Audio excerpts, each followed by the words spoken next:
71-এর মুক্তিযুদ্ধকে কেন্দ্র করে আওয়ামী লীগ যেমন মুক্তিযুদ্ধের একক ঠিকাদার হয়ে গিয়েছিল, আওয়ামী লীগ যেমন মুক্তিযুদ্ধকে তাদের রাজনৈতিক ধান্দাবাজির একটা দোকানে পরিণত করেছিল, আজকের এই জুলাই গণ অভ্যুত্থানকে কোন ব্যক্তি, কতিপয় গোষ্ঠী তারা তাদের রাজনৈতিক একটা ধান্দাবাজির হাতিয়ারে পরিণত করতে চাচ্ছে।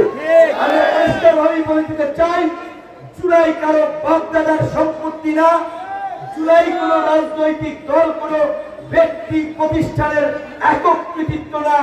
জুলাই এদেশের সমস্ত শ্রেণী পেশার মানুষের অপমান, জনতার লড়াই সংগ্রামের ফল। এই জুলাইয়ের আকাঙ্ক্ষা হচ্ছে এই ফাঁসিবাদের পতন ঘটিয়ে একটা নতুন বাংলাদেশ বিনির্মাণ করা। সেই বাংলাদেশ বিনির্মাণ করার জন্যই এই জুলাইয়ের সংগ্রামীদেরকে জাগ্রত থাকতে হবে এবং জুলাইয়ের নামে যারা দোকান খুলে ব্যবসা করবে তাদেরকেও আপনাদের